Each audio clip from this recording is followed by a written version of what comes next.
Alright guys, welcome back to the channel. My name is Randall. This is the McClures. We react, review, look at, make fun of stuff.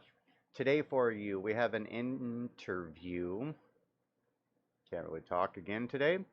We have an interview with Andrew Tate. Don't have him on the channel before. If you don't know who Andrew Tate is, you haven't been on the internet in the last year.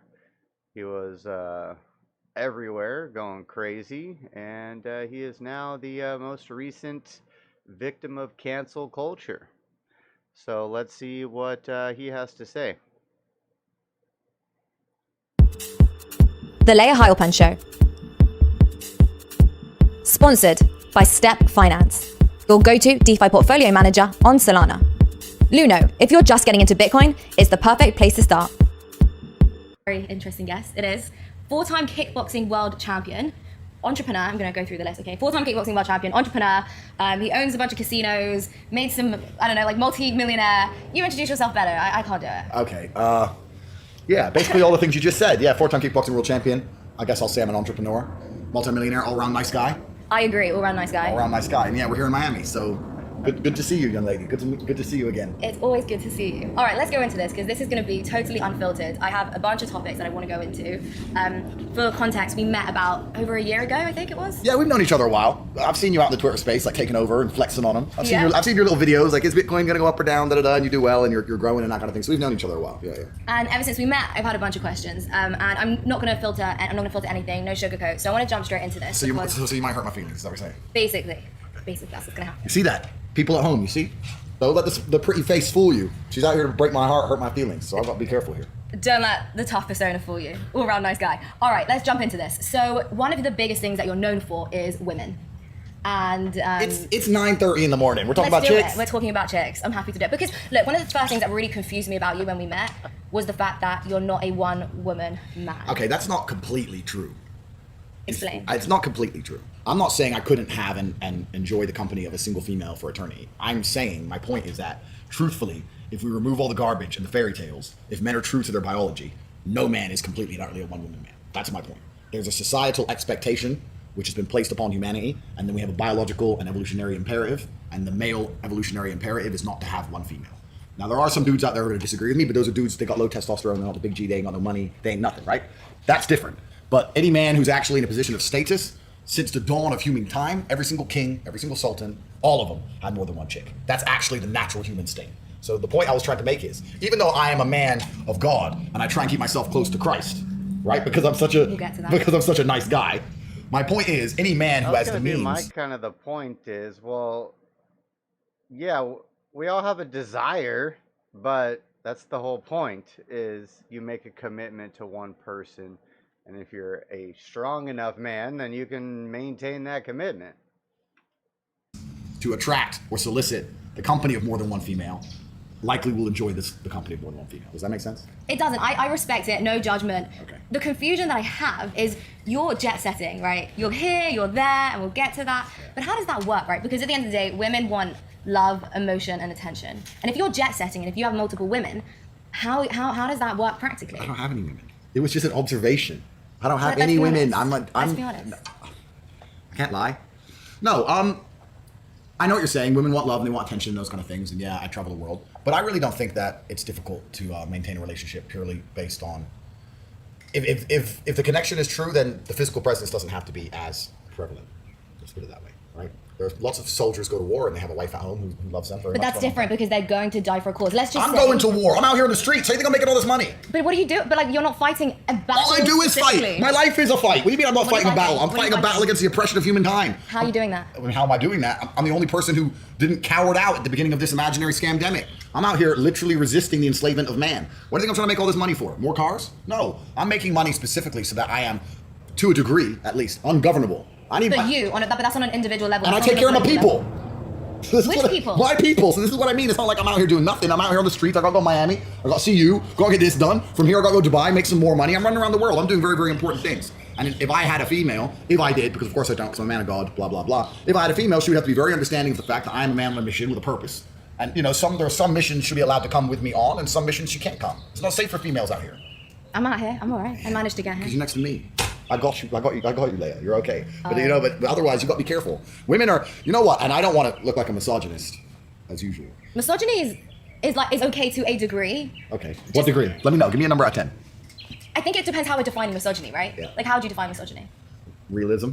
Realistic. A lot of misogyny is just realism. You know, like if you're a realist, then to some degree you're going to be a sexist. But is that sexist or is that just being real? Right? Because like if it's a fact. Yeah, exactly. Then is that sexist? Exactly. So I personally, I don't like traveling the world with women. I think it's one of the most frustrating things a man can possibly do. Why? Okay, imagine you had to travel around the world and you had to take a 3-year-old with you. You'd be like, and I go, where's my 3-year-old? Has it 8? Have to make sure they're safe. Got to bring all their stuff. It's exactly the same with a chick. Me and my brother, we're Spartan, right? We can just go, rock up at an airport. There's no flight for 11 hours. Sleep in the airport terminal. Don't eat, don't sleep. One bag on our back. Old school soldiers. We don't care. With a chick, it's all, I need food, I need water. Where's my stuff? My case is 55 kilo. I forgot this foundation. I need to find this foundation. It's horrible. I do agree. Women, If I haven't eaten, I'm not good. yeah. So women are effectively children. And Well, no. Yeah, we're see, not. no, so We're we just got there. different. No. We're just different to men. We're not children. A child couldn't sit here and have this conversation with you. Women have to be monitored and maintained and maintained effectively like a child would when it comes to Not travel. like a child. Yeah, same, exactly the same. It's the same. It's interesting. It's Yeah, interesting. listen, if I'm going to go Iraq, Afghanistan, all the places, I've been to these places. I go with Tristan, we're battle ready. You Okay, hear the listen. AK go off, we start running. Like a chick will all be standing there, Nah, No, that's true. Nah. What would happen if you didn't have Tristan? My life would be drastically different. I think that all men, in fact, I'd say the actual plague of Western nations today is that all men lack a natural masculine support network. I don't think it's just about me having my brother. I think it's the fact that most men out here don't have a genuine masculine support network. They don't have men around them that they can not so much confide in, but men hold other men accountable. It's very easy to be brave when every man you talk to is brave. And it's very hard to be brave if none of the men you speak to are brave. But what would you do if you didn't have Tristan? Well, then I'd have to get a masculine support network outside of Tristan, which I've already done and created myself, so it does exist. But I don't think it would completely change who I am, but certainly having my brother was important in my formative years because if somebody didn't like me or something didn't like me, it didn't matter to me and my brother. We didn't care. We're big, we're hard to kill. It doesn't matter if you like us, right? So. One of the things I like about you is that you didn't come from money. Correct. And so you're very real. Thank you. My I'm pleasure. gonna take that as a compliment. Thank You you. are real. Thank you. You did a video where you were like, I'm out camping. I don't need all the luxury. I don't need all this ambiance. Yeah. So people don't know that. So talk to me about that growing up. Was it Luton you were born? No, so I was born in Washington, D.C. Oh, America, yeah. And I left when I was 9, and I grew up on a council estate in Luton. In Luton. Yeah. You grew up in a council estate in Luton. Council estate in Luton, yeah. And from the ghetto. Yeah, that is the ghetto. That is the English ghetto. So Yeah. talk to me about that though. What was that like? And how long were you in that kind of situation? Yeah, so I left America when I was around 9, and I lived in Luton until the age of 26-ish. Oh wow, till you were 26. Yeah, a long time, yeah. But I was kickboxing, right? My fight gym was there, and I was fighting from there before I finally managed to get out. But I grew up in a council estate in Luton, and I am so thankful for it. The best. Luton is that's the city that what's his name? Tommy Robinson is from? The one that's been taken over by those I don't think we can say that GROOMING word. Yeah, it's been taken over by like the Islams, and they're taking all the little girls and stuff. Luton, that's the same place, right? Let me know. Possible thing that can happen to somebody is to be born broke and become rich. If you're born rich, life's terrible. If you're born broke and you stay broke, life's terrible. But to be born broke and become rich is a beautiful thing. Because truthfully, money really isn't all that interesting. What's interesting about money is thinking back to all the times you had no money. I love to go spend $25,000 for dinner, not because the money. $25,000 for dinner. All the time, man. But all the time. We're in Miami. Where you been? Great places, but I'm not putting down 25K for dinner. Because you're a chick. And females don't pay anything for anything. They don't in Miami. They don't pay anything. Unbelievable. Anyway. Women have to pay, right? But there's certain places you can definitely do that. And the point is, the food isn't worth it, and it's not worth 25 G's. But the whole fun of it is just thinking back to when you never had 25 grand in your life. I never had any money in my savings account. I was completely flat broke. So it's the juxtaposition that makes it interesting. There's no light without dark. So I love the fact that I was poor. Those are some of the, in some ways, they were some of the happiest times of my life. Life was simpler back when I was poor. I'm not going to buy into more money, more problems. I'm not going to say that being rich isn't fantastic, because it certainly is. However, when you're broke, you have a very simple, singular focus, which is what it should be, just to make more money. But now my focus is more spread out, because I really do not need to make more money. That's the one thing I do not need more of. But there's so much more to this story, so I'm not going to let that go. So there was hardship, right? And your dad wasn't always around. There was a story with like the hair. He gave you the whole haircut, and he told you hair doesn't matter. Correct. And all this like really formed you. Yeah. I want to hear about it. I want to hear about the hardship. Okay, well, the hardship, my whole life was hardship. And to some degree, I try and make sure my life retains some degree of hardship. My father was the OG. I was raised by probably the best father on earth. I really genuinely But he believe wasn't around. But a father doesn't have to be around. This is the big mistake. This is another big mistake, especially among the conservatives and the trad cons and all this crap. The idea that a father needs to sit around like a second mother to make a child healthy is a fallacy. In fact, I'd say it's detrimental to the child. I see all these dudes out here, they have a kid and they basically become mother number 2. Why? The mother keeps the child alive. As a father, it's your job to be impactful. You need to guide. You need to be a role model. You need to be a superhuman. Everyone should look at their father like a superhero. That's what you should genuinely view him as. It's hard to be a superhero if you're home every day arguing with your wife changing diapers. That's not what a man should do. A man should rock up, teach lessons, be impactful, and it's more about quality as opposed to quantity of time. I saw my dad once a month. He was out on the streets. He's pimping, hustling. My father was a chess grandmaster. He's traveling the world playing chess. He had all his girls. He's doing whatever he's doing. When he came home, it was an impactful time. Whether it was a positive impact or it was a big argument or whatever, never was I ever around my father. It was a low energy environment. That's not who he was as an individual. And I remember every single second spent with him. There's a whole bunch of dudes out here and chicks. Their father's home all the time, fine. But if you're home all the time, you're going to lose to a degree your mystery. It doesn't matter how cool you are as an individual. If you're home all the time, always, you're not going to have that magical power as opposed to, whoa, dad's home. I'm telling you, the biggest mistake fathers make is that they let the woman convince them that to be a good dad, they need to be there all the time. That is a complete lie. Fathers never did this. We were always at war or down in the coal mines or away working. This is the way it's always been for humanity, right? The men were away doing important things. Now the man's at home changing diapers like a punk. Why does that mystery matter? Of course it matters, because life is mystery. Life is a whole... That doesn't mean anything. That's just a lot of beautiful, exciting words. Life is absolutely mystery. I'll tell you why the mystery matters. Because for a female to retain her attractionness to a man, there has to be a degree of mystery. That's the first thing. So we're talking about a household where even the woman truly respects her man. There's a bunch of dudes out here, a bunch of people who are married, who are home every day, low testosterone levels, they're cucked out, and they're going to disagree with me. Fine. But it's the truth. Right. A woman is more attracted to a man who gives a little bit of mystery. Let me give you an example. Let's imagine we went on a date. Let's imagine, yeah? And you asked me my job. And I said, oh, I do this and this and I this. think and she this. has a No. What would you actually say? You wouldn't say this and this. You mean? No, I would never tell a female my job. But let's say what would you say? Let's say I run casinos. I own casinos with me, right? Let's say so I pick you up. We're in the Lambo. We go out for a nice dinner. I say I run casinos. Alternatively, you say what's your job, and I say I look after my people. That's my job. But the point I'm making is the story you're going to construct in your head is actually going to be more interesting to you than the truth. You're going to say, well, my man just 25 grand on dinner, pulled up in a $400,000 car, looks after his people. What does that even mean? And it's going to be more interesting to you. When you watch a horror movie, what scares you is not the ghost that's on the screen. It's the thing you don't see. He's just walking and there's noise, you don't see anything, and bang, it comes out of nowhere. That's how human mind works. A degree of mystery is extremely intriguing to the human mind. So it's extremely intriguing to the female for her man, it's the first thing. It's also extremely intriguing to the child for their father. Dad's home. Oh no, the whole dynamic of the house has changed. Everything shifted. Dad is home. He's been away and now he's home. Whether it's positive or negative, that has an impact on you, has a genuine effect on your psyche. I see so many fathers walk in the house and the kids are just playing a video game. Dad walks in. They don't give a shit. Is that parenting? Are you a good dad now because you're home every day? That's why all these dudes are punks. No one can question what I'm saying when it comes to being a father or parenting, because I was raised in a very specific way and I'm one of the greatest men on the face of the planet. So I know it works. I'm the product of it, right? So if I had a son, it would be my... You gotta love the confidence, though. You gotta love it, or respect it at least. So check me out, and I'm one of the greatest people on the planet. So, I mean, obviously. No, men don't need to be home all day, every day. That's for sure. You know, we have 4 kids. I worked 60 hours a week for the first 2 when they were younger. I had significantly more time at home, which was nice with the smaller 2. But that was for, you know, personal reasons, not that the kids needed it or anything. So I'm with them, I'm not with them, I'm halfway on that one. My duty to be out here, traveling the world, making money, having impact, being a fantastic individual. That is the primary focus of my existence, as opposed to sitting there with my boy all day, every day. I can come home every 2 weeks with a story. Boom.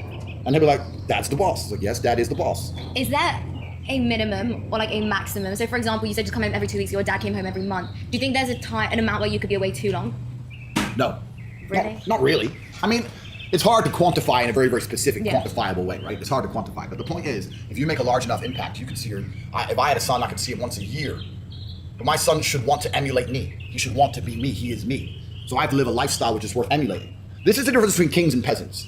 And this is the problem with the world today. 99% of the men, including 99% of the men who are going to watch this interview, all the crypto dorks, all these dudes, all these losers, they're peasants. They have a peasant mindset. When a king had a son, he wasn't staying at home changing diapers. He was conquering new lands and going to battle for the name, for the bloodline, to set an example for his son to graze into, right? Dad's out here, he's conquered this, he's built this castle, he's out there, he's slayed those people, killed those people. I'm the next, I gotta go do something. That's how a king raises a son, by example. A peasant raises a son the same way a female raises a son. The fuck is this? Not parenting. That's not being a dad. It's not being a dad. This is all new age garbage, and it's the femme-centric mindset, which is controlling men to the point where they can't be honest amongst themselves. And I'll tell you another thing. This is a study that's been done. The higher your testosterone level, the lower your natural interest in babies. This is an actual study. I can imagine that. Yeah, it's a study. Sense, yeah. And what happens is when a man sits around a baby all the time, his testosterone level naturally decreases because it makes us more tolerant of the screaming, of the crying, woman's moaning. It's hard to be around all that crap when your testosterone level's high, right? So, especially as a man, if you decide to be a second mother, to some degree, you're chemically castrating yourself. You're losing your superpowers anyway. If you have a high testosterone level, you should want to see your children, you should love your children, you should protect your children. I'm not saying you shouldn't love them. I'm saying you should pick them up, have fun with them. Wow, love you so much. Been 2 hours, I'm out. See ya. That's how a father raises kids. He doesn't sit there all day, every day. That's new age garbage. It's not real.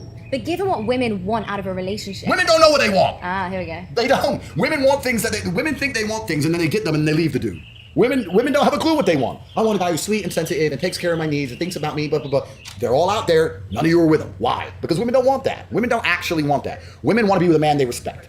Women are only going to enjoy the time with and end up feeling in love with a man they genuinely respect. And unfortunately, to be respected, some of the qualities are detrimental to the overall relationship's, let's say, happiness. I know loads of women who are with a dude they hate, but they respect him.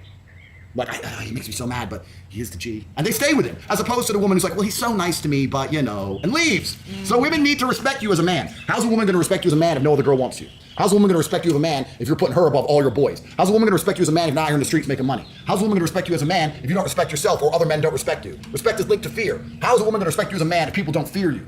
This is the problem with all these dudes out here, all these dorks, man, especially in the crypto world. I'm saying crypto because you're a crypto girl, right? These nerds will make a little bit of money and wonder why their chick still leaves them because you're just a rich nerd now. You're still a dork. You can still raise your voice and nobody give a shit. I'll still run up on you and take everything you got. Like, you have to be a man worth respecting. And that's extremely difficult to do. And if you're gonna do all those things, it's very, very hard to become a man worth respecting, sitting at home, changing diapers. And even if you just make money on your laptop, it's not enough. What is it? So what is enough? So other than not changing diapers and jet setting around the world, what is enough? You talk about being tall, muscular, you can shoot guns, all this stuff you talk about, right? Yeah. Some people aren't tall. Yeah. Naturally tall. What would you do if you weren't tall? All right. So firstly, let's accept something. God has favorites. Does he? He certainly does. Okay. And I'm one of them. As are you, my dear. Look at your nice, beautiful smile. Thank He you gave so it to you. much. God gave it to you, Yeah, right? So God does have favorites, but it's not even about that. For the longest period of human time, for a man to be respected, for him to even be admired by society on any level, to some degree, he had to be a warrior. That's what men did. We fought. Right. That's what men did. We fought. So if you're out here as a man and you have no battle in your life, no conquest in your life, no form of war in your life, then what you did it? And it doesn't have to be physical. Physical is the best example of it. Every woman wants a boxer or a cage fighter. Of course you do. Well, biologically, yes, because it means that, for me, everything is evolution, right? Completely. So it means that if, one day the government's coming, which they're coming, you want to know that he can physically protect you and the family, right? Exactly. So every woman wants a boxer or a cage fighter, but this is a testament to the problem of the modern world, right? Right. Every single man watching this knows that women want fighters. Every single man watching this would love to be able to say he's a fighter, but 99% of the men watching this will not go fight because they are afraid. They're all cowards. They'll make up every excuse under the sun. Oh, I was busy with my Bitcoin. Oh, You're all a bunch of pussies. They are pussies, all of them. That's all they are. They're pussies. And women can smell that. So if you want to have a woman who truly respects you, you need to put yourself through war in some form. Now, what most men do is they avoid physical confrontation because they're cowards, and they start doing physical confrontation. This is why men are so obsessed with money, because it's a degree of conquest. We can no longer walk the earth and conquer land, right? It's not like the olden days where we could just walk around as the Romans and just chop somebody up and take their land. So now we conquer the land financially. This is why men will work so hard to be a CEO and give up his whole life just to be a CEO, because then he gets to feel like he's conquering something. Men have that innate desire for conquest. So that's the second best thing, I guess, is to get rich. I mean, it's not a bad thing to be rich, certainly not. But if someone were to say to me, look, you have to build the archetype of an individual, you have to build a man from the ground up, and he has to be respected by both men and women, he'd be a dude getting in the cage, kicking the shit out of people. And every man knows this, and every man can do it. But they're all just pussies. We suffer from modern society and all of its problems suffers from the fact that we are plagued by monumental cowardice amongst the male population. All men are cowards. They're cowards. It's literally mind-blowing to me, the level of cowardice we're forced to endure. Everyone's a pussy. Everybody. Why? Because they've been deliberately designed to be pussies. The femme-centric systems has deliberately installed frames in their mind. Which femme-centric systems? Every single system is femme-centric. That's quite interesting because there's obviously the idea that we have this patriarchy, which I don't believe in, but now you're literally saying it's the complete opposite. Oh, it's absolutely. We have a matriarchy of the system. Oh, completely. Name a system which doesn't favor the female. Every court of law, the justice system, the legal systems, it all favors the system. It all favors the female. That's all the same thing. Even men, we biologically are designed to favor the female. I'm telling you, if you're a police officer and you turn up and a woman's crying, you instantly, to a degree, think, this guy might be. There's a degree of guilt because we are designed to protect females. That's how we feel, right? So all the systems are femme-centric, and the culture is femme-centric. Everything we just talked about, a man, how he's supposed to raise a kid, that's going to be mind-blowing to some people, and they're going to think this guy's crazy. I should be at home changing diapers, bro. You're supposed to be a warrior. You're supposed to be a warrior. You're at home changing diapers. Okay, so there's this meme which is, bear with me. What is it like? Strong men create, strong men create good times. Good times create weak men create bad times, Correct. and so on and so on. Correct. Are the strongest men of history, were they at home changing diapers? Did their wife tell them they weren't allowed out? Because we have a kid and I need help, or was he out there getting shit done? And this is the point. So a lot of things I say, people may disagree with them. People may say, I don't like the idea of that. Even some women may sit there and go, oh, that's wrong. There's a whole bunch of beta males who are going to try and pretend it's not true. But it's the absolute reality of Earth. It's the absolute reality of Earth. It's the truth, right? And it's very, very hard to be a man worthy of respect if you're going to stick to these femme-centric systems. We're suffering from monumental cowardice on every level. The entire male population, from the complete bottom to the absolute top, is corrupted by cowardice. Let's talk about something you mentioned earlier, the scam. Sure. You guys know what we're talking about. I don't want to raise any red flags here, protecting the good old algorithm. Sure. So you have some interesting views on that. You, as soon as everything started and everything was shutting down, picking my words very carefully, you started running, basically, you and your brother. Correct. So I hold the record, and I will state this here publicly. I am sure I hold the record for the quickest reaction to the lockdown. Because there's a lot of people now who understand that the things we were told, they were not necessarily true. It took them a while. What is not true about what's going on right now? All of it. Can you be more specific?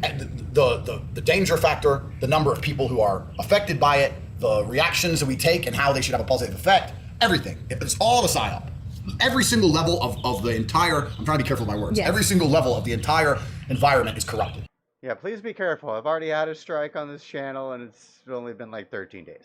Because we live in a world now where everything is corrupted. I was saying this to someone the other day. There is nothing fair or just about the world anymore. Every single system, from the police to the judges to the governments, the tax, even the World Health Organization, even the doctors, all of it is corrupt. Head to toe, all of it is corrupted. All of it. So the whole thing is a scam. And I like to think I hold the records at the very, very, very beginning of lockdowns. All the people now who are anti-mask and anti-lockdown, they all complied. They all cupped out and got scared. Ooh, the cold. And me and my brother, we put it on Twitter, you have the timestamp. Within 3 seconds of this garbage, we're on planes flying to Sweden and Belarus because they're the last countries without lockdown. And that's basically because we took the brave choice. My brother and I sat there and had a conversation. We said, this virus might be the real deal. We might get really sick. Oh, you actually thought for a moment? Well, back then it was when the people were dropping dead on TV, the Italian hospital's full, it looks like a real deal, right? Stuff was coming out of China. Yeah, it looks crazy. Yeah, okay. So how do you know what to do? But me and my brother concluded, well, we don't know what to do, so let's take the bravest possible choice. Because you can't hide from a disease, it's gonna be here forever, it's gonna get us eventually, so let's make the bravest choice. Let's die like men, let's charge at the gunfire. Because we're not cowards. Turns out we went to Sweden for 2 months in a wide open country, partying non-stop while everyone else was locked in their houses, and we realized, oh, everything's fine. Now, if every other man did that exact same thing, we wouldn't be where we are 2 years later. The reason we are suffering because we are suffering, suffering the way we are suffering, is because of the monumental cowardice of man. Revolutions are nothing more than men standing in one place and complaining and screaming. There's people still walking around with masks on. Like they haven't read any information about how... Alright, I'm going to stop. I don't want another strike. Can't even get men to do that anymore. Too busy. They're too busy. They're at home with the kids. Oh, my wife said it's my day to babysit. It's more. Peppa Pig. It's more than that. Yeah, no, it's so much more. That's funny you say Peppa Pig actually, because Boris Johnson was talking about Peppa Pig the other day. Boris Johnson, listen. No, but other than children staying at home with the family, how do we stop what is all of it? Layah, my dear, it's all of it. This is what I'm trying to say. We just started this interview and you said it's unusual that I say a man should have more than one female, right? Do you? No, not unusual. Well, it is unusual. I just don't necessarily. It's not what I'm looking for. So for me, I'm just like. I'm heartbroken. That's okay. I'm sure. But the point I'm making is everything translates, right? It's a spider's web. If you're gonna find a man who's truly warrior-minded, who's truly conquest-minded, who's truly hard to govern, is he gonna get one chick and let her tell him what to do with his life? No. He's gonna be that guy who does whatever he wants. And this is where we also tie into loyalty, because loyalty is a completely misunderstood concept. You value loyalty. Oh, absolutely. Yeah. But male loyalty, masculine loyalty is completely misunderstood. All these dudes out here who are at home with their wife thinking they're loyal, you're not loyal. Loyalty is having options and returning to the same place, not only having one option. They're very different things. If I walk into the store and they only sell apples and I buy an apple, I'm not loyal to apples. I don't have a choice. Loyalty is walking in the store where they sell all the fruit. I buy apples 6 days a week. Occasionally I get a big fat pineapple and I go back to apples the day after. That's loyalty.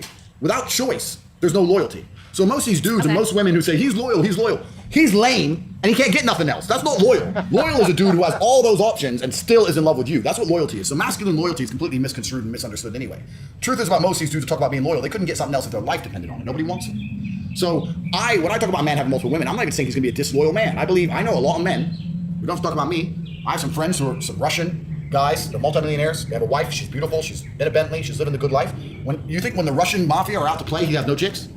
You think he ain't running around with a bunch of Barbie dolls? No, of course he is. But he goes home to his wife, and his wife's like, he can do what he wants. I don't care about them. I have the family. I have the kids. And she's smart, and he's smart, and it's a happy environment. Only here in the West are you going to try and find a mafia boss and say, you're not allowed to do that. Come on. He's a G. He's a G. I respect it. I understand it. But for me personally, I just don't think that's something that I could. Yeah, you're living in a fairy tale, my dear. Because that means you have to compromise. No problem with it, because most of these chicks out here and most of these dudes out here do compromise. Everyone watching this compromises. I say this all the time. If you were rich when you met the partner you're currently with, you wouldn't even be with him. You think you love your wife. No, you don't. Because if you were a multimillionaire, you would never even go with that shit. So everyone to some degree compromises. If you're saying that I value sexual exclusivity above everything else, that's fine. But you're gonna have to compromise. If I want the most reliable car I can buy, I can't go into the Ferrari garage and say it has to be reliable. They're like, go buy a Toyota then. This is what comes with a Ferrari. You get the performance, you get the beauty, sometimes it breaks down. That's how it goes. That's what comes with a Ferrari. If you want a top tier man, he's gonna do certain things. And most women intrinsically know this. If you go to one of these parties in Miami and one of these chicks is chilling with Chris Brown, do you think she believes he's gonna be loyal? No, doesn't matter, it's Chris Brown. Yeah, I don't touch Chris Brown.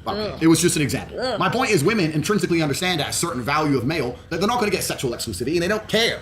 They only try and get that crap from beta males. It's only a beta male they try and, okay, well, you're not allowed nothing else. When you're really I understand and I agree with you to a very large extent. However, I still want to prove you wrong one day. Listen. I will prove you wrong one day. You could go out there and find the biggest bad boy you can find who is loyal to you, which is fine. But the fact that he is sexual exclusive to you means that for some reason, we don't know why yet, there's a human metric in which he does not excel in every form. So you can go out there and, like I said, Toyotas are really reliable, Ferraris are unreliable. You might go out there and get yourself a nice BMW. That's sure. That's fine. I'm not saying he doesn't exist. You can go get yourself a nice BMW.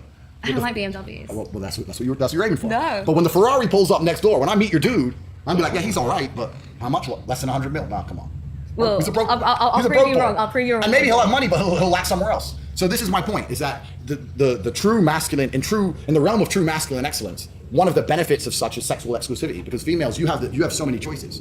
Most men out here have no choice, and the very few men who are at the peak of the human experience of a man have all the choice. And to find a man who has all the choice, which is extremely rare amongst males, like less than 1%, and say you're going to be with me and me only, it's hard. It's hard. Why would he do that? Why would he do that? I'll prove you wrong. I'd love to prove you wrong. And look, it's on the cards. We'll talk about this in a couple years and we'll see how I hope you have a happy marriage. I'm not saying you're not going to find a nice guy. I'm not saying you won't find a guy who won't be loyal to you. I'm not saying any of that.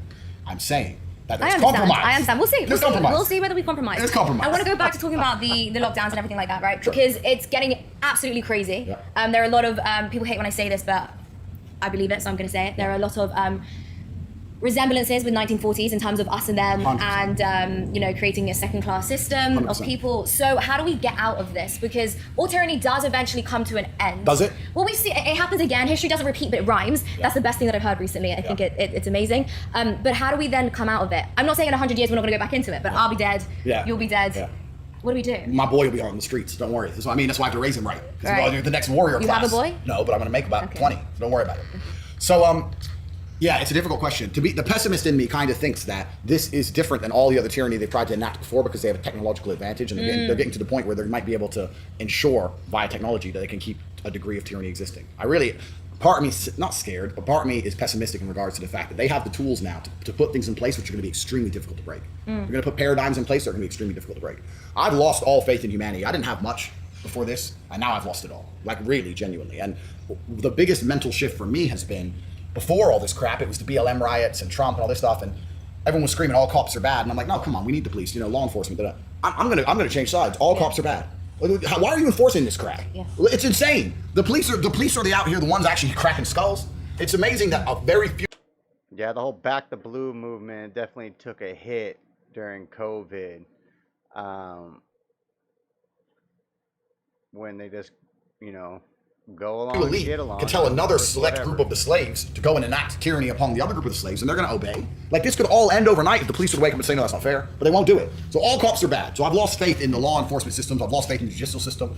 I've lost faith in governments to the point where I sold all my real estate. Did you? I refuse to even hold real estate under a government. I hate them so much. Every single one of them. I can't stand any of them. They're all corrupt from head to toe. You think you own a house? Oh, you own that house, right? Go piss off the IRS. Tell me how long you own that house. Some cops are going to turn up with a piece of paper and you're out. You don't own anything. The whole thing's a scam. The whole system's a scam. And you're talking about how it's going to end. I don't know. I don't know how it's going to end. My answer to all of this is your organization that I control and run, the War Room. What we do in our organization is we try very, very hard. We prepare people to be adaptable. So in regards to their finances, in regards to getting multiple passports, that kind of thing. Because Darwin said it. It's not the strongest that survives. It's the most adaptable that survives. We're here in Miami right now, right? If Miami locks down, I'll bounce. I'm that guy. I can live anywhere. I can go to Tokyo tomorrow, live for the rest of my life. So I think the smartest thing you can do in the current times is try and prepare yourself or try and construct a life which allows you to be adaptable, because nobody knows what's coming next. I don't know what's coming next, and nobody knows where to be. It's very, very hard to be proactive in such a chaotic environment. You need to be reactive. And that's what the War Room's all about. So I'm trying to save myself and my people. That's the first thing I'm trying to do. I'm not really trying to save the world. No. Because a lot of these people out here, they deserve the slavery. You deserve it. Listen, at the beginning of this crap, when I saw all the masculine... A lot of people out here deserve the slavery.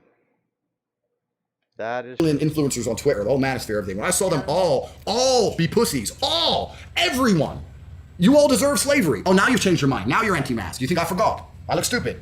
Elephants never forget, right? And it's easy to be brave now. The sentiment has changed. That's not being brave. That's just going with the flow. The bravery was required at the beginning. When me and my brother were getting arrested in Germany for refusing to wear masks, you were at home tweeting pro-mask. All these losers, all of them, all the conservative, all the right wing, all the masculine, you were all cowards, all of you, and you all deserve the slavery which is going to be bestowed upon you. If I had tweeted something pro-mask, I would be issuing a public apology each week. I'm sorry for the fact that I aided in the enslavement of man by believing the propaganda machine. I apologize. Yeah. I was part of the problem. These guys aren't even sorry. They're just going to sit there and start now changing it and tweeting anti-mask and thinking that nobody notices. You're the reason we fucking got here. I lost respect for so many people. So many people I actually respect. I lost respect for all of them. No warrior blood. Cowards. How are you going to roll next to me, be my boy, if you're going to fall for propaganda programming? Yeah. How are you going to go to war together? How are you going to go to war? How are we going to sit in a police interview if you fall for propaganda programming? Listen, police can arrest me today. If they come in and say, your brother said this, I'm like, no, he did not. Yeah. Shut up.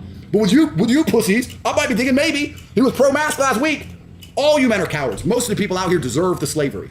And I really do think that there's going to be a social split, even worse than before, in regards to the rich and the poor. What's going to happen is you're going to have people who have absolute freedom and people who have complete, I think it's going to be polarized. It's going to get worse than ever. Yeah. Have-nots and have-yachts. And I'm on the right side of the equation. So worst case, I'll be in my jet doing my thing. So worst case, I know I'm okay. And I just have a duty to protect the bloodline. But man, I don't want to be pessimistic or nothing, but when the rally call came at the beginning of the battle, I stood there by myself. Me and Tristan are standing there like, where is everybody else? And you can, I don't need to name names. Anyone who's on Twitter, every single masculine account you can think of, all the big strong men, the red pill alpha, all the conservatives, all cowards, all of them. You can go through their accounts and see all of them cocked out, pussies, all of them. It's crazy. That's how we got here. So what can I do? I'm just one man, Layah. I know I have these superhuman powers. I know I look like that guy, but even I have limits to my abilities, baby. There's only so much I can do. I think you're totally right. What we're going to see is like the middle class just gone, right? Completely. It's going to be the absolute freedom. Have-nots and have-yachts. Have-nots and have-yachts. There you go. I want to be part of the have-yachts. That's the goal. You will be. You will be. Don't worry. So you spoke about getting rid of all your real estate. Yeah. And I understand that, and I really understand the pessimism you have and the like the deep hatred towards the system. I understand it. Yeah. You said something really funny actually a few years ago. You said to me when you had nothing and you were living in America. Yeah. They couldn't help you. But as soon as you left, the IRS knew how to get hold of you. Oh, yeah, they knew how to call you. Oh, yeah, they know how to find your ass when you owe them money. Yeah. But it's never, like if they owe you money, it takes months and months and months to turn up, if ever, right? But if you owe them money, it's like, woohoo, you better pay us. The whole thing's a scam. It's like the entire financial system, which we can discuss at length. Our entire financial system is designed to steal wealth from the poor and just turn it into numbers on the screen of the rich. Destruction by design. Yeah, the whole thing is corrupt. And when you understand the system, you understand that the system is rigged to a point where most people do not stand a chance to ever win. So let's talk about this. In what way is it rigged?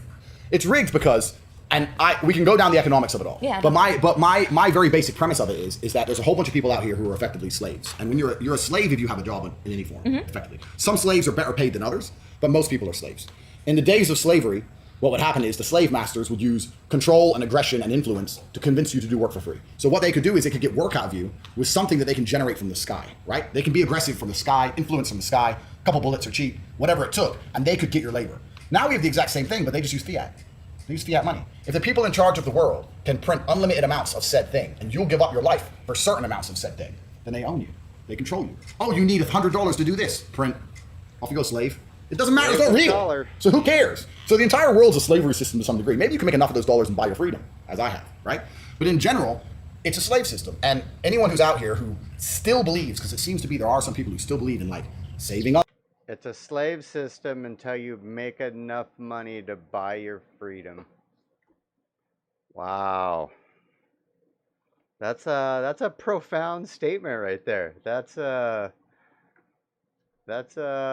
something. Up and save my money, and if I'm really diligent, I get a mortgage, and in 28 years I might own the property. Man, it's a trap. All of it is a trap. Have you ever met a rich person, asked them how they got rich, and they said saving? No. No, this is the biggest. Sweeping floors. I worked so hard. I swept so many floors. And I saved it. And I didn't have that morning coffee. You know? No, complete lie. And everything they teach you about financial literacy is a lie. Everything they teach you about wealth creation is a lie. Everything they teach you about what you're supposed to do with your money and how you're supposed to think is a lie. They get your ass in debt at the very, very beginning. So how of did you education. realize all this? How did you realize all this? God has his favorites. No, how did you realize all God this? has his favorites. God can instill potential into an individual, but doesn't mean that the individual is going to fulfill that potential. Something in the environment has to happen. I operate with divine purpose. Absolutely not. So how did you realize all this? I've always my entire life. So my father was a chess grandmaster. I was a chess player. So at the age of 5, I was Indiana State chess champion. And when I was 8, He figured it out because he doesn't just look at what's in front of him. He looks at the moves past it, the variations of moves, the combinations of moves. Well, if this move sets off this move, then what happens? If you think like a chess player in life, you will be successful, or more successful than you are living life like checkers, one jump at a time. I was on my way to becoming a Fede master, so I was one of those child chess geniuses. I never actually ended up becoming a chess master because we moved to England, my father stayed in America, blah, blah, blah. But I've always been pretty good at analyzing the chessboard. And even from a very, very young age, I just understood, and I don't know exactly where I got it from. I understood the world is a scam, all of it. I was walking to school one day, walking to college, sixth form, with my 4 friends, and a Ferrari went past. And I was like, bro, how do we get one of them? He's like, oh, don't know. I was like, what do you mean, don't know? Doesn't it bother you? He has 400 grand for a car. Doesn't that anger you that he has 400 G's for a car and our parents are broke or on a council estate? They're like, I guess. That's the average man. Like, the average man has no fire inside of him. I'm 16. I couldn't sleep for 3 days till I saw a Rari. I was like, I want a Rari. I want one. Yeah. Now I have 4. Right? So this Only is 4? Only 4, but I have 22 cars as a whole. So Only 22? Only 22. Sorry. I'm sorry. You'll want that every year you'll I hope you meet a rich man one day. But this is the exact point, right? So I always had the fire inside of me. And what happened is, growing up in Luton especially, all the Asian boys who were driving these fast cars, when you go to a petrol station 3 in the morning and a Lambo and a Rari pull up, you know they're done dealing drugs. Yeah. Like, you don't look at them and go, oh, he worked hard in school. No way. Got that A. No, exactly. So I always had an intrinsic understanding that the only way to truly get rich is to break the system in some degree. So when I was going to school and the school was trying to purport the system, they're trying to convince me that the system is the best way to have a successful life. I was sitting there going, but everyone's living the life I want broke the system. I don't believe in any of this. The final straw for me is I actually did very, very good in my A-levels. I was supposed to go to university. I got an A in business after only 3 of the 5 tests because I aced every single one. I did this advanced test, this distinction, got a distinction in this, and I was offered free university in the UK in Ascot. Wait, in Ascot. Ascot for business. It was free. So cool, I get to go to uni for free because I'm such a clever motherfucker. Good. So, but then they asked me to do a personal statement. Oh, I hated that. Yeah. So did I. So I'm like, personal statement, you already said yes to me for free. And who's gonna read this? Hi, my name's Andrew. I like to kickbox. Who cares? Like, you've already said yes to me. So it's during tutor class, I'm arguing with my tutor saying, why don't you do a personal statement? They already said yes to me. She's like, everyone has to do one. I said, no one's gonna read this junk.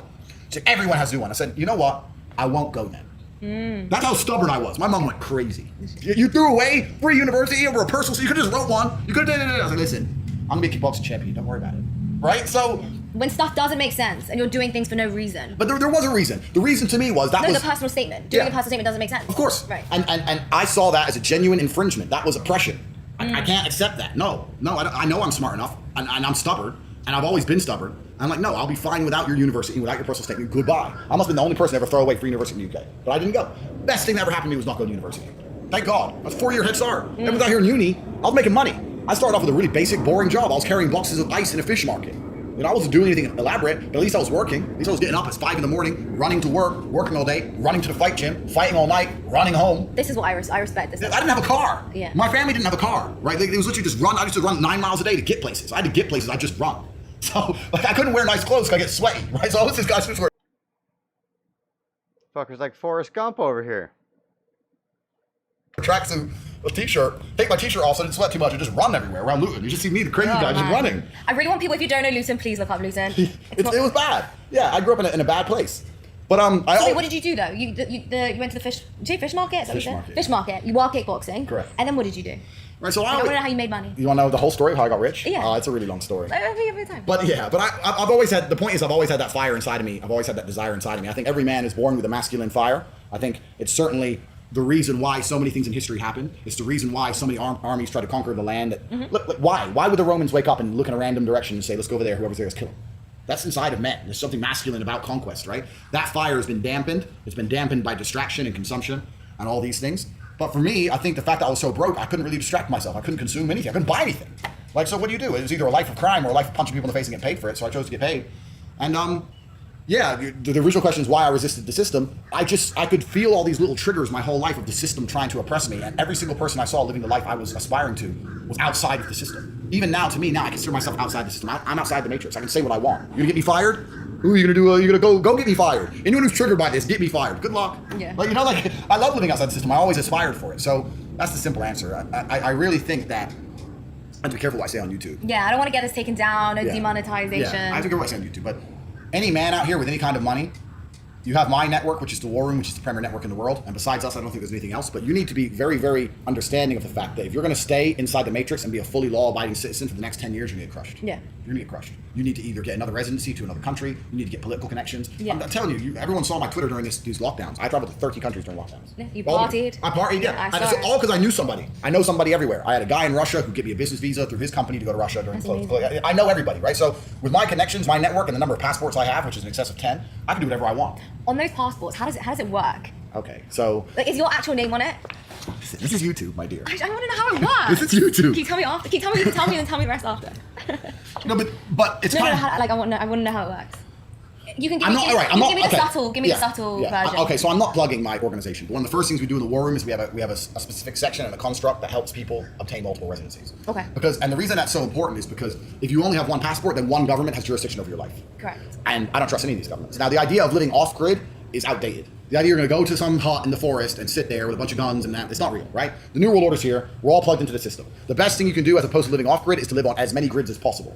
Because that allows you a lot more flexibility. In the height of Corona, when I was traveling around, when I wanted to go into a country, they said, they're not allowed in the country. Americans are banned. English people are banned. Swedish people are banned. Romanians are allowed in. Yeah. Cool. So I'm the same guy, right? I'm just whipping out passports. Wait, but is your name the same on all the passports? I really wanted to know that. Anyway, the point is, the War Room, the organization I run, CobraTape.com, that's something we specifically help with. And it's very easy to do. There's ancestral roots. Yeah. There's a whole bunch of roots. It's not hard. It's just a bunch of paperwork and headache. But we have a team, we have lawyers, we have people who can help make all that happen. So if you're a man and you have any kind of money, you need to be realizing that a degree of that money is worth spending on trying to obtain freedom. And to obtain freedom, you need to have as many passports as possible. Okay, so we'll talk about passports after, clearly. Got it. Okay, I'll learn all about this afterwards. Yeah. So let's talk crypto. You were very rude about the crypto people. Okay. Am I rude? I don't want to be rude. I Okay. don't want to be rude about crypto people. Yeah, I like them. I'm a crypto people. Yeah, you're a crypto person, yeah. And I'm not. I know a lot of crypto guys who are cool. I have a lot of good friends. Yeah. I've made a load of money with crypto. Yeah. I love a pump. Chainlink, right? Yeah, I bought like loads. Yeah. I caught Soul at like $6. Yeah. Yeah. So I love crypto, and I love a crypto pump. Everybody does. When I say detrimental things about the crypto community, the point I'm trying to make is that many people out here, especially men, are not prepared for wealth. And when I say they're not prepared for wealth, they haven't been through the struggle that's going to allow them to become a man of caliber before they find money. They haven't done the running to the fish stall, running to the gym, getting punched in the face for money. They've never done that. So what happens when a 19-year-old kid catches a crypto pump on some junk like Shiba? Now he's a millionaire, fine. But a few things have happened. First, his ability to work hard has now been destroyed. He'll never work hard again, right? Because look how much money he made with blind luck. You think he's ever gonna go out there and get a job and take a pay of 50 grand a year and really dedicate? Never. Even if he lost all that money, the only thing he could ever think to do is to just try and get another pump. Mm-hmm. He's a gambler now. He's effectively a gambler for the rest of his life. So his whole work ethic's been decimated. That's the first thing. The second thing that happens when someone like him catches a crypto pump is because he has no life experience, no real world experience, no struggle, etc. He's now, Tristan calls them geese. Geeks? Geese. Geese? Yeah, like geese. Okay. You femise a geese. And femise is another word he made up, but you just femise them. They're femisable. Femise them. He made it up. I don't know what that means. You No do matter how many know. times you You're say a it. chick. You know what it means. No matter how many times you say it, made up word, I don't femise know. is you turn up with your pretty smile. Okay. Oh, I love you. He gets femised. He gets taken out of the game. He gets femoosed. Whipped. Yeah, whipped. Like he has no caliber. He's no character, right? He's got money, but money is nothing more than an amplifier. Money doesn't change who you are. And the problem with most of these crypto dorks is that they were dorks and now they're rich dorks, but you're still a dork. Still a dork. Yeah, money is just an amplifier. I'll give you an example. Lambo pulls up. Yeah. Nerd gets out. Now he's a super nerd. Oh, some tech dork. He has Lambo. Who gives a shit's a nerd? Lambo pulls up. Big man gets out. Now he's a mafia boss. So the point is that the Lambo is not what makes you a mafia boss. The Lambo, if you have all the other qualities, will amplify your qualities into that sphere. It's an amplifier. Money's an amplifier. And the point I'm making about wealth and crypto when I insult these guys is that a lot of these guys don't have any of the qualities they need to be amplified. They don't have anything worth amplifying. If you're a man and you've made a bunch of money on crypto, the smartest thing you can possibly do is understand that the traditional paths to wealth, pre-crypto, taught you a lot about being a man. If I had to make millions the old-fashioned way, I'd have to learn to negotiate, I'd learn how to handle stress, learn how to work really hard, learn how to network. I'd have to learn so many things. These autists don't even learn none of that. Just mask, they don't know anything. So my point is that they've missed so many lessons on the path to wealth that wealth used to teach. This is why women used to respect money so much, not just for the money, but you knew you were talking to an ambitious, connected, smart, intelligent man. Yeah. Now you meet a man with money and he's none of them things. He's literally none of them. You just call it crypto pump. It's a unique atmosphere we're in. It's temporary, but it's unique. And when I say when I insult the crypto guys, like, look, you have millions and millions of dollars. You need to get some masculine accountability. Not to plug, but the war room's the exact kind of thing you need to be in, or you need to go down to a fight gym, etc., etc. You need to learn all the lessons you missed on your path to wealth. And that's why when I insult crypto guys, that's what I mean. So I'll tell you something. I've been to these crypto events, blah, blah, blah, blah. I'm the only real G. Okay, maybe some of them have more hundreds of millions of dollars than me. Cool. I'm the only one who ain't scared. I'm the only one who'll throw down the street. I'm the only one who, if a gun came in the building, would be looking to take the assailant out. Everyone else would be running like girls. You think money makes you something? Money doesn't make you anything, especially not in the harsh reality of Earth. In the real harsh realities of Earth, bravery makes you something, not your money. Your mask ain't gonna save you if some dude rolls up on you with a blade and decides to stick it in your fucking neck. It's garbage. So these men aren't men. They're amplified dorks. And now they're all over Twitter with their little NFTs and their little cartoon faces thinking they're something. I bought this NFT. You still don't matter, G. You still don't matter because you bought an NFT. And that's the whole problem with the crypto world, is that none of them are actually very impressive people in real life. And that's why I insult them. But I don't want to insult them in a negative way. I'm trying to inspire you guys. Look, you have the money now. Use that money to upgrade your character. Increase who you are as a man. You know, there's networks and things you can join. There's places you can go where you're going to have to genuinely be held accountable and struggle and suffer and go through some trauma so you can walk with some pride, as opposed to looking like a complete geek. There's no need for that. You said something interesting. You said when you're lifting weights in the gym, that's your day off. Yeah, it's my day off. Because when I'm lifting weights in the gym, that's a day off because I spent my entire career getting punched in the face. I had 87 professional fights. And for the majority of those fights, I didn't even make any money. It's a couple grand, baby. I was flying around the world to fight some crazy Kazakh in Armenia for like 6-7 G's, coming out with my hand broken, my face busted up. Like, I've been to hell and back. And okay, yeah, it was self-inflicted, but genuinely, it's one of the best things that ever happened to me. I thank the Lord I spent my 20s engaged in constant combat. I don't know how there's a full-grown man out here. If you're watching this, how are you a full-grown man past the age of 30 and you never once had the balls, once, ever, to get in the cage in a fair fight against a worthy adversary, and you walk the earth without shame?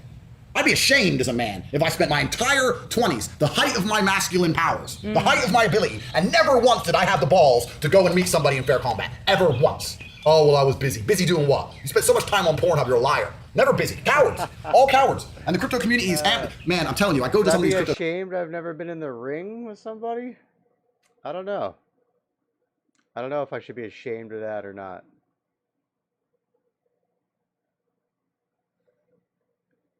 I'm going to ponder on it. We'll think about it. Things. I look around and just say, you're all just so... Now, willingness to fight somebody has always been there. You know, not the desire to. I guess that's how I would phrase it. Illusible. I could Aikido everybody in this fucking room. Nobody even stop me. It'd be a bloodbath. It's a joke. It's a joke. What's the problem with Pornhub? Well, I don't want to get into a side career I used to run. I don't go down that path. But the problem with Pornhub, I'm not one of them anti-porn dudes. I know that conservatives are, whatever. I don't really care. But like everything in life, if it's consuming your mind and consuming your thoughts, then you have an issue. And this is the world we live in now. There's a whole bunch of these crypto dudes, especially, who can't even attract a female with all their money. Isn't that crazy? They have all the money in the world. I think it was you that said something interesting. I can't remember who it was, but someone said it doesn't matter how much money a man has because women still fall in love with men that are broke. Completely. No, and also, you know what the biggest thing about money with girls is? Because people have this idea that money is going to help you get girls. Let me explain how money and girls works. Tell us. I'll tell you. And I'll let you know if you're right. I'm right, baby. Let's go. Women love spontaneity. That's the first thing. Money facilitates. Women love fun. Money facilitates. Women love a man who's respected. Money facilitates. So money can help with certain of the things that women find attractive. It's very rare, unless she's a hooker or a gold digger, that women are very, very interested in the actual number of how much money you have or spend. But what women don't want is you lacking the ability to be spontaneous, or lacking the ability to be respected because you're broke, or to feel like she has FOMO, she's missing out on doing certain things, she can't go certain places that her friends go because you're broke. She doesn't want that, right? So it's not the money in and of itself that attracts her. It's the certain options that it gives you as a man that she can find more attractive. I think that's the biggest thing about it. But here's the thing about money most people don't understand, is that for the most beautiful women on earth, the reason they don't really respect your money is every guy they talk to has money. You're never going to go on a date with a broke dude. So every single place you go, you don't pay. So do you actually care how much money that guy really has or how much the dinner really was? Not really, it was just dinner. So the point is that money is not enough to get a beautiful woman. It's enough to qualify you to try. Because she ain't gonna go with a broke dude. And she's gonna go with one of 10 dudes she can go with, and they all have enough money. Maybe more, one is more, one is less, but they all have enough money to give her the basic things she wants, bit dinner, bit fun, holiday, blah, blah, blah. So it just qualifies you to try. So if money is all you have and you have absolutely no other qualities, you're gonna lose to the dude who has money and the other stuff. That's the game. Money's like having arms. Like a chick's not gonna get with you just for having big arms. But if she didn't get with a dude, she probably wants a dude to have some arms. It's one of them. It's like, I'm gonna give you just for money, but I don't need a broke guy. So like, women don't really think about money that way. They're just like, well, every guy I go on a date with is rich. Right. And men lie, especially rich men. There's a man with $1 million, he'll say he has 10. Girl doesn't know. You know what I mean? Like, it's very rare you get someone like me with so much quantifiable wealth. But like, I have a fucking $6 million car, Bugatti, all this kind of thing. So with me, it's hard to lie, right? But there's a whole bunch of guys out here who can catch a 400 grand pump. They can convince a girl who's a multi-millionaire for years. I can confirm there's a caterer in the kitchen. Yeah, I got a caterer. That blew my mind. Why? I gotta eat. I walked in to go to the bathroom, and then there's this guy just cooking and all this beautiful fruit. And of course, I've got to eat. See, this is what I told you. I'm a man of God. I don't have a woman in my life. I've got to eat. I'll hire a catering company. But no. But the point I'm making is that these dudes think if I get money, I'll get a chick. No, you won't. Because you'll get money, and then the chick you're after is still gonna be dating athletes, superstars. All these dudes, they have money too, bro. You think your bored ape is gonna impress her? Dork. There's a term which is you can do anything to a woman, but you can't bore her. That's absolutely true. So funny. No, but it's true. And to get a little bit dark, it's true. I knew a girl in Luton who was in an abusive relationship, right? Her man was always hitting her, screaming at her. She was always crying, I want to leave him, blah, blah, blah. Problem was, when she finally left him, in fact, he got banged up for drugs, so he went to jail. She got some other guy, a nice guy, and she was a complete prick to this dude, and she was so unhappy. Now, the problem was, it's very, very hard to be interesting when your ex is a psycho. The new guy's boring. It's true. I can see in her eyes. I'd say, you're going home and you're turning up 2 hours late and he ain't even screaming, and you're bored, aren't you? Well, no. I was like, you miss the days of the fucking flying plates and shit. Because it's women are addicted to drama. You watch TV shows. Women watch serial killers documentaries to relax. Like, this is the reality of females. You want drama. You want excitement. It's not a bad thing. You watch the Kardashians. You don't want it smooth. I don't watch any of that stuff. I'm just going to put that out there. But as a generalization, of course, Layah's different. I'm sorry. But as a generalization, the point I'm making is that you're right. Sometimes women are attracted to very, very toxic men because toxic men are not boring. You're never bored with a nutcase. And then after a crazy guy, you try and get with a normal guy, and you end up being very, very bored. So you're right. You can do anything to a woman except bore her. A lot of these dudes are out here treating women like complete shit, but she's staying because she's not bored, and it's boring everywhere else in comparison. So it's certainly true as a paradigm. It's true. Girls just want to have fun. Cindy Lauper. There you go. Nailed it. You said something interesting as well. See, I clearly follow everything. I'm a fan. Like, I respect the hustle fully. High five. Fully respect the hustle. May not agree and then, want to live the same kind of lifestyle, but I respect it. You said something which was, when you wake up in the morning, you don't ask yourself if you're happy. Oh, completely not. But what's funny about that was a lot of that kind of like masculine, like self-help is for men. Yeah. But as a woman, I find that really helpful. Because you said women just want to be happy. They just want to wake up and feel happy. Yeah. But you said, no, wake up and just, what did you say? Wake up at... Yeah, so have I created something or am I doing... Yeah, so the basic premise is that the paradigm of happiness is completely misunderstood. I believe that. Because people always say to me, oh, well, you have all this money, Tate, but are you happy? As if I'm going to be like, no. Like, I guess what they're hoping I'm going to do. Yeah. I'm like, bro, I'm fine. Yeah. Enjoy the bus. No, but the point is the whole paradigm of happiness is largely misunderstood. And we talk about happiness in society as if it's the most important metric, and I'd actually argue that it's not an important metric at all. And it's also really, truly amazing how what you define in your mind, the limits you set in your mind of what happy is and what happy isn't, becomes very, very true. So I watched a very interesting documentary once about colors. And colors. Yeah. And it was a tribe in Africa that used different words to describe colors. So to them, blue and yellow are the same color, same word, right? And also, these two very different shades of green. And I'm talking about like grass and a leaf, like basically the same shade of green. They're completely different colors. So when they showed to them blue and yellow and they said, can you tell the difference? They're like, no, it's the same color. I can't tell the difference between the blue and the yellow. Well, they couldn't see the difference? They couldn't see it because in their mind it had one word. So because they grew up their whole life and it had one word, those two colors within that spectrum, to them it's just like it's one color. They couldn't see the difference, just like we'd say different varieties of pink, it's all pink. They couldn't really see the difference. Whereas the two very different shades of green, they're like, oh yeah, that's that. Oh, they're completely different. So the point is, their own mental blocks, their own mental barriers, where they had mentally decided to put the brakes, controlled their reality. And people often talk about being happy, and what they do is they talk about being happy in the same way. So do we think that the tribe was just all colorblind? And they just literally didn't see all the shades of colors? Which is why they only had words for so many?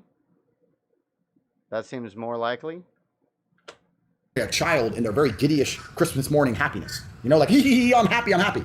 That's never going to be long lasting. That's going to be temporary. If you were like that all the time, you wouldn't even get anything done, right? You wouldn't even be a mature adult. So the idea that you're out here searching for that feeling permanently is asinine and is immature. That is certainly happy, sure.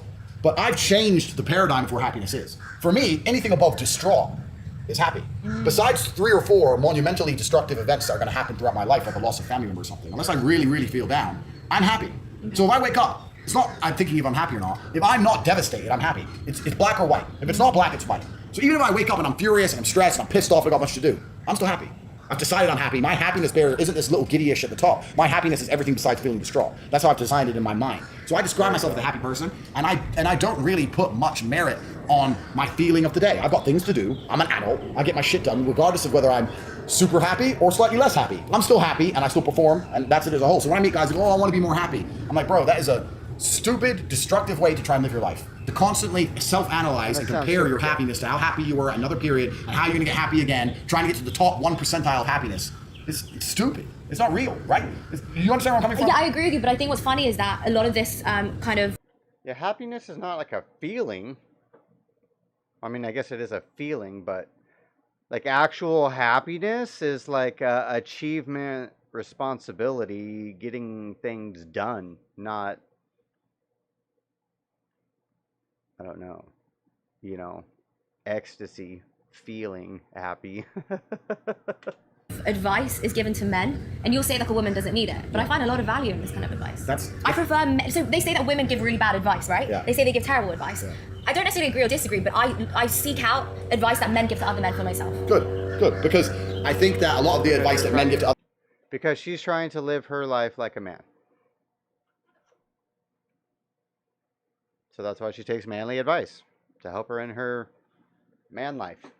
The man is going to be harsher and more logical and less emotionally led.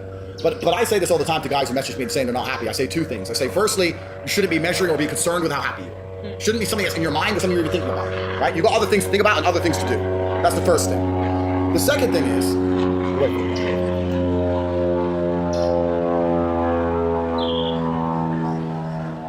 so the first thing, the fact that you will sit there and self-analyze yourself to determine how happy you are out of a score of 100 is already a mental failure. That's a failure. You should be busy.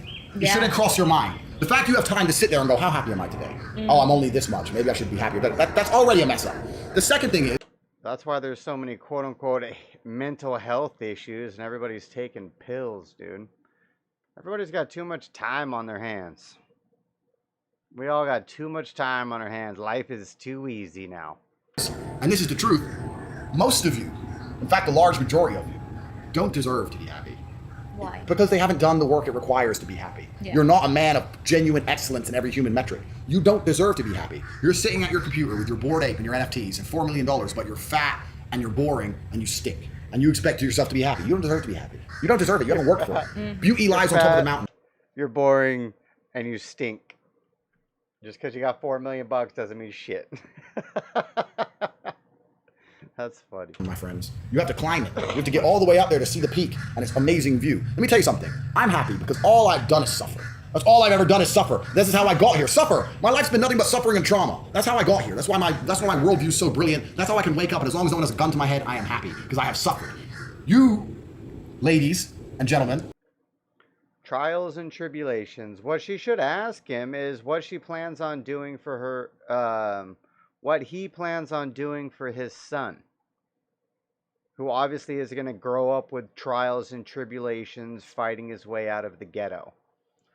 How are you going to prevent your sons, you know, from being the opposite, being soft? Because, like she said, hard makes soft, soft makes hard, la la la la.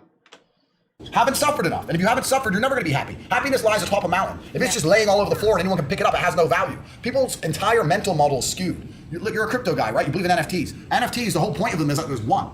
It's the scarcity that provides the value. If things are not scarce, there's no value to it. Yeah. Right? So it doesn't matter what it is. It doesn't matter if it's financial. It doesn't matter if it's even a good body, right? The fact that a guy has big arms, the reason that has value is because it's rare. If every dude naturally had big arms by default, it wouldn't have a value. So you're talking about happiness as if it should just be laid all over the floor. If everyone could pick up happiness without trying, you still wouldn't be happy because it wouldn't have value, and you'd be aiming for you'd be looking for a new attention of happiness. You'd be looking for something else. You just raised the paradigm. And people who are out here trying to find happiness without trauma and suffering, those are the guys who get addicted to drugs, alcohol, all this crap, because they're trying to find temporary happiness. You're gonna find happiness through pain. That's where happiness comes from as a man. And I know you say take some of my advice, etc., etc. I love male advice. Yeah, perfect. But it's the struggle that adds the value to things. The reason I'm gonna love my car so much is because I had nothing, and now I have them. Walk 9 miles. I walk 9 miles, now I get to do it in a Lambo. It's beautiful. If I was born into money and was just given a Lambo for my birthday, I wouldn't even appreciate it. Yeah. That's the reality. So most of you men out here don't even deserve happiness. You come to me talking about happiness you don't deserve. And you know you don't deserve it because you're a coward and you're lazy and you're weak. You don't deserve happiness. It's good you're unhappy. That's your own mind telling you need to do more. Because if you were genuinely making an impact on the world and exerting your entire masculine force out into the universe, if you were genuinely doing that, you'd find happiness. So if you're sitting there feeling depressed, it's because I'm generally not exerting my full masculine force into the world because I am too lazy for that. But I am happy. I am happy without my full force into the world. You know you're lazy. You know you're not working very hard. I don't want to rant on your podcast. No, it's good. I'm enjoying it. It really is just like the whole idea that like good doesn't exist without evil, right? So good doesn't exist without bad. Yin and yang. 100%. Yin and yang, light and dark. We don't want to feel, what's the exact saying? We all love the sun, we don't want to see the rain, but you can't have a rain. I've not heard this saying. I can't remember. We all love the sun, we don't want to feel any pain, but you can't have a rainbow without a little rain. Something like that. But no, this is as old as human time, right? And the whole people, especially men, if you have this paradigm in your mind that you should just be happy by default without trying, without working, without any kind of struggle, without any negatives in your life, and you're just going to be a happy person and you're always just going to be laughing and giggling in the top 1%, that's asinine. It's not real. And it's a stupid mentality to have. I don't care how happy you are. You have work to do. If any man comes to me and he's looking for guidance, I say, I don't really care how happy you are because you're fat. You got work to do. Come talk to me when you have a six-pack. Otherwise, I don't care. You have too much to get done to be talking about happiness. Most of you men out here have so much to get done before you talk about happiness. It's amazing to me how little work the majority of people out here are doing. Like, you're a full-grown man living in a transitionary period of humanity where the entire financial system is broken and trillions of dollars are created from the sky, and you don't have a single million? You don't have one? They're everywhere. Like, how are you gonna be a full-grown man and not be a millionaire? Like, are you dumb? How many, just to go off on a side bit, how many millions are too many millions? Because when we met in London, something that I haven't forgotten, which I thought was hilarious, was you and your brother said to me, look, 20 million is good, right? I don't think you need more than 20 million in life. If we have 22 million, we have an emergency meeting and we sit down and Slightly offended by that. say, how can we blow those? Not that I haven't made $1 million. I don't have $1 million still. I wish I did. 2 million. Yeah, completely. So no, I think 20, we've raised the bar. 20, I thought it was funny. Yeah, 20 to 30 million is enough, right? Anything above that, I believe the money no longer has value and it's better to spend it on a human experience. That's what I believe. Because if you have 30 million or 40 million, your life's not going to change. If you have 30 million or 100 million, your life's not going to change. Your life's the same. So I'd rather just spunk all that money on human experience and amazing things and try to get the best out of the physical world we live in. That's what I personally believe in. So that's enough to survive. But it also depends. There's some people who are out here. I see a lot of crypto guys and a lot of other people that talk about generational wealth. I'm going to save my Bitcoin there. They really want their children to be rich. I don't want my kids to be rich. That's another mindset I have. I really want to die taking most of my money with me. I do not want rich children. Really? Absolutely I agree with that, but what do you, I understand why it's obvious, but in terms of your money, what would you do with it? You don't just give it, I mean, you don't just give it to some institution, some bullshit charity. No, nothing like that. So what I'm going to do is I'm going to financially incentivize my children. So they're going to have the ability to be, so when I used to have to run to the gym and suffer and fight, and at the end of it I still didn't have food, my boy's going to go through all that and he's going to fight, and then I'm going to give him some money. But still he has to suffer, still he has to fight, still he has to win, still he has to run to the gym and back, etc., etc. The worst thing you can do for a child is raise them rich. And so that's the worst thing you can possibly ever do. So I have no interest in that whole generational wealth crap. But yeah, I find it. But you do want to build generational wealth. You just don't want them to have an easy life. You want them to. Yeah. You don't want them to suffer exactly how you did. Correct. I want them to suffer. I want them to suffer a lot. A lot. Yeah, but maybe in a slightly different way. Right. But I'm going to make sure they go through a lot of pain because it's what makes them man. It's what makes them a character, right? It's extremely important. But I really find it remarkable when I meet men who say they work hard. And I'm not being elitist. I'm not being a horrible guy here because I'm from the streets, right? I'm from the ghetto. I'm not talking about if you're a taxi driver or whatever, and you've been a taxi driver your whole life. I'm not trying to sit here and shit on you. I'm not trying to do that. I'm saying that, especially if you're a younger man and you have access to the internet and you're paying attention to things that are going on in the world and you do your studying and you're not hard to do some work, blah, blah, blah. If you're not afraid of work, I find it amazing there's guys out here who are still broke. Really? How can you be poor in the modern society that we live in? Like, there's money everywhere. There is. It's literally everywhere. Like, so when I see a dude, he's like, oh yeah, man, I'm broke. Da, da, da. I just look at him and go, You're not trying hard You're not enough. trying hard enough. Yeah. You're simply not trying hard enough. If I can do it from a single mother, effectively, from a Luton council estate to ultra high net worth individual, then I refuse to accept that others can't do it. And people will say, oh yeah, but you did this or you had this, blah, blah, blah. Perhaps. But I don't operate within that realm. I'm not going to be softer on anyone else than I was on myself. If I held myself to such a crazy high standard and I was so accountable and so difficult and so hard on myself, why am I going to be soft on you? I was extremely hard on myself. I go sparring for 4 hours, and if I got hit once, I was furious. You want to be hit more? No, I don't want to get hit. Oh, you don't get hit? Ever. Okay. I want to just whoop ass. I don't want to get touched, Yeah. right? I got hit once. I couldn't sleep for days. I was absolutely a perfectionist, right? And then there's dudes out here who are just sloppy. Right. Just sloppy with their entire life. They're just sloppy. And they're like, oh yeah, well, just wear the mask. They deserve what's coming. Right, they deserve what's coming to them. Slavery. They're amateurs. True. We were really living in a paradigm shift where the professionals of life, and when I say the professional, I'll explain what that means in a minute, but the professionals of life are going to genuinely excel, where all of you amateurs are going to fail.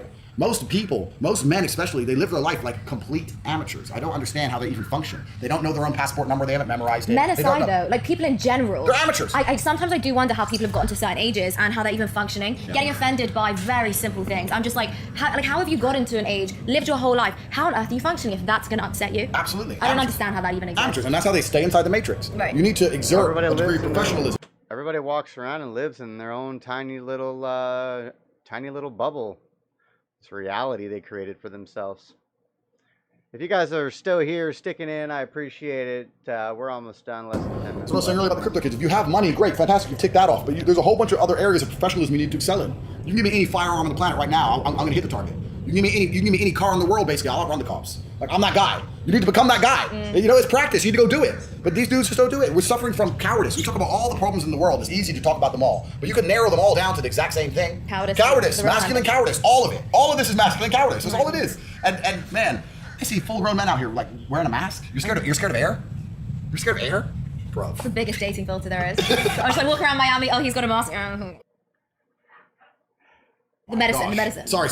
The medicine. The Let's medicine. speak that. The medicine. The medicine. Yeah, but it's incredible. It really is incredible to me that's the paradigm shift we live in. And it's amazing to me that some of the things I say are seen as so controversial. Because I don't think I say anything that controversial. I'm saying, look, have some balls, do what you want to do, stick to your imperatives as a man, try and get rich, and try to some degree live with a life of freedom. That's all I'm trying to say. See, I really agree with you, and I don't think anything's that controversial, but before we started this, you said that you do piss some people off. No, I piss them don't off. really understand why. I've got to be honest, I actually don't, because I don't think anything you've said is unfair. But what I do is, see, I'm a soundboard. He pisses people off because they're offended by his success. So if you're the type of man who looks at another man who has more than you and that makes you feel some kind of way other than happy or proud for the dude, you know what I mean? Then the stuff that he says, like I said earlier, what he said about not having $1 million kind of offended me a little bit, because at that moment I took it that way. But I mean, I don't really actually give a shit. But it's funny that's why he pisses people off though, because he says real things and real things hit home. You know what I mean? And if it really makes you think or judge yourself or see a shortcoming, people don't want to see shortcomings in themselves, but we all have them. And what I do is I annoy the majority of men, because if you're going to talk to me or listen to me or compare your life to mine, nearly any man on the planet is going to a degree, be inferior. So you need to humble yourself. This is the Well, you should never compare your life to another man, for one. truth. Men need to humble themselves, because especially like we keep talking crypto, right? Yeah. I'm rich. Yeah, but I'm also rich, and I'm also tall and strong and smart, and I can kick the shit out of you. Yeah. And I've got all these, and I've got political connections, and I'm living a life of freedom. And like, you're rich, but you're afraid to go outside because someone's gonna rob you. So it's very difficult for men to compare themselves to me and not to some degree take an L. So they have to humble themselves. So what happens when I talk to people is either they go, "This is inspirational. I want to learn from this guy. He has so much to teach. He's right. I need to become a professional. I need to be well-rounded. I need to join his network. I need to know the people he knows. I need to have all these assets and these connections, etc., etc." Or people go, "He's just so arrogant. He's crazy, and I'm sitting at home with my wife, and I raise my kids, and he's crazy." But no, I'm not crazy. That's just a defense It's mechanism. defense mechanism. It's cope. That's cope. It's hard cope. And lots of dudes have cope. It's kind of amazing. There's also something that's primal amongst men that women. What are they calling it? Cope? So cap is your lying to other people. Cope is your lying to yourself. probably don't really know about. But as a man, when you meet another man who you know can kick the shit out of you, it bothers you.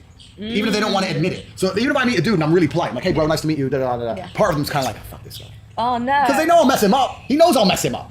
And it's something intrinsic about masculinity. It's kind of like when some girls hate girls who are prettier than them. Not all girls, but some girls like, oh, fuck that, but she's pretty. Right. It's the same kind of thing, but it's just Yeah. violence related, right? So there's that aspect. Ridiculous. Yeah, it's ridiculous, but it's primal. And you can It is. and you can also tie into the fact that they don't like people who are richer than them, right? Yeah. Men don't like men who are richer than them. They don't- Survival. Yeah, Just yeah, survival. yeah. So when they meet me and I'm more important than them, richer than them, I beat the shit out of them, and then I tick all these boxes, they just sit and go, oh, he's crazy. I don't like him, and I don't want him on my podcast. Blah blah blah. I've had people record podcasts with me and refuse to put them out. What did you say?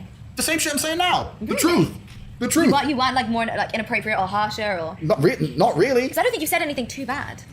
Look, I don't think so. I don't know. Maybe they're worried. You go down, I go down. Because I've just said I agree with everything you just said, basically. Do it. See you in jail. Literally. So. Yeehaw, I'll get us out. I got phone calls. There you I got go. phone calls. Don't worry Sort about me it. out. Sort me Yeah, out. I'll get it. So, okay, what is the final goal then? Because every day you're always like, every day I'm hustling, every day I'm surviving. You don't take a day. You do take days off, but it's not like a day off, right? Yeah. Like we said earlier, even lifting weights is your day off, Correct. right? Like for me, lifting weights is lifting weights. That's not a day off. So, what's the final goal? Like, where do you see yourself in like 20 years? That's a good question. And I believe I have a duty to protect the bloodline. I have a duty to my last name. It was instilled within me. My father, Tate. My father's one of the greatest men on the planet. Unfortunately, he's no longer with us, which now promotes me to the greatest man on the planet. So I have. What about your brother? Are you equally greatest men or? Yeah, we share the title. We share the title. So I have a lot of work to do, and I think that the duty I have to my bloodline, it depends the exact path I'm going to take. I don't know if I'm going to have 20 sons with 20 women. I'm going to find one woman who might give me 2 or 3, etc. But I think the family's a beautiful thing. But the nuclear family, as it's told within this trad con conservative, that's garbage. If you were to ask me now to design my ideal life, like if I could just design it, I'd have 3 or 4 sons in Moscow, 3 or 4 sons in Kazakhstan, maybe 2 or 3 sons in Mongolia. My 3 chicks, inshallah, my 3 wives, and they'd all be training hard, becoming warriors of Earth. All carry the last name Tate. And in the future, as much as people go, Tate, you can't do that. You can't have kids with all these women. You can't do that, blah, blah, blah. In the future, when the dystopian, when the machines arrive, when the Terminators turn up and you're like, where's John Connor? Where's John Connor? Oh, he was an act of fiction, but there is a man. There is a man who does exist. There's a man who's real. He's from deep in Mongolia and his name's Emery Andrew Tate V. And he's going to rise up. Because even I am human. I know it's hard to believe. Even I have human. I'm human, right? And there's limits to my power. Time is in the fire is in which we all burn. Even I will get old. But when I am old, I need to make sure I've done my job because it would be a detriment. It would be unfair to humanity. It's hard not to be successful when you have that level of I don't know the right word for it right now. I'm too tired today. But seriously, when the apocalypse comes and the machines rise up and they need a leader, who will be there? It'll be my lineage that'll step up. That's awesome. For me to not create clones of myself to protect the future. So that's my plan. My plan is to protect the future via my offspring. That's my plan. Okay. Plug whatever you're doing. So the War Room. Yep. Follow him on Twitter. Yep. He's also got a great YouTube where you are very unfiltered. There's a hilarious thing about why women should cook and men shouldn't cook. Which, by the way, as somebody who's like running her own show, I understand. Am I right? Because opportunity costs. Do you know how Completely. much- but like again, gender aside, like cooking, opportunity costs. Massive the amount of time I opportunity. waste cooking. It's insane. The amount of business calls I could have fit in that cooking period. Completely. The YouTube is at Tate Speech. Check it out. But I say some things that sound outlandish, like if you're broke, you should never cook. And people are like, what are you talking about? But it's opportunity cost. You ain't got time to waste. I know broke dudes out here cooking breakfast, cooking lunch, cooking dinner. You're wasting how many hours? No wonder you're broke. Like cooking should be a luxury for the ultra rich. Like either that or hire a chef. You got stuff to do with your life. You're out here broke as a joke, sitting there with a frying pan. That's your plan to get rich? These people have no understanding of Earth, no understanding of the world. So yeah, cooking is a massive opportunity cost. If you're a man out here and you cook meals and you're not a millionaire, you're fucked up. You're fucking up your life. So stop. So Tate Speech is the YouTube. At Cobra Tate is the Instagram. I don't quite get that though. Because if you're broke, you make food because that's the only way you can afford food. It's expensive to have somebody else make food for you. Twitter, who knows how long I'll be around. Of Wudan. What is Of Wudan, by the way? Because I am of Wudan. Wudan. I don't know what that is. You don't know. I come from Wudan. Again. Wudan is a mystical mountain. Right. I've existed. Can't you tell, Layah, that I'm far too intelligent for the age? Yes. I'm far too intelligent for the age 35. I've existed for 5,000 years. I'm a reincarnation of the Do you actually warrior. believe you're reincarnated? I don't know if I should say yes or no. So you say the truth. It's not so much about believing. Belief has nothing to do with it. It has nothing to do with belief. Okay. He said, I don't know if I should say I believe it or not, because he does believe it. He has created this reality for himself and that's what drives him for success, because he's already deemed himself like the savior of the world, and that's what you know. That's what gives him the drive to go for it. So yeah, he believes it, and good for him. Good for him. The fact is, I am the last of the warrior class, and whatever occupies me, whatever inspires me to act in the way I act, right? You say this, I don't have divine purpose. I say divine purpose. Whatever it is, it's ancient, right? And for 5,000 years, whatever fire is inside of my soul has wandered the forests of Udan in battle against evil. The ninja shogunate. You understand? Understood, yeah. Okay. So, all right. Following. So there was in ancient times, there was a ninja spirit which is engaging against the evil samurai, and that is the spirit which is inside of me today. So I descend from Udan. Udan. And when I talk about the bloodline, it is my job to instill the same warrior spirit in my offspring. I will not have sons who are too busy buying NFTs and saying, "Oh, I made a little bit of money," and have skinny little arms and go to crypto conventions and be dorks. I will not have nerds as children. I refuse to have a nerd carry the name Tate. If my son is a nerd, one of us has to die, him or me, and I'll challenge him to Mortal Kombat. Jesus Christ. I will not have a son as a nerd. If one of my sons is a nerd, I will challenge him to Mortal Kombat. That is fantastic. If she doesn't end the speech on that, or if she doesn't end the thing on that, Do you mean that? picked I the just wrong made an spot. exaggeration, but it sounds good, right? It does. Sounds good. I understand. It does sound cool. Andrew, thank you so much for chatting with me. Welcome. It's always really fascinating to hear your perspective on things. And yeah, I appreciate it. And honestly, I really respect the hustle. Thank you very much. Thank you. All right, guys. So that is interview with Andrew Tate and Layah Heilpern. I guess she's some kind of crypto chick. All right, guys. I appreciate you stopping by the channel.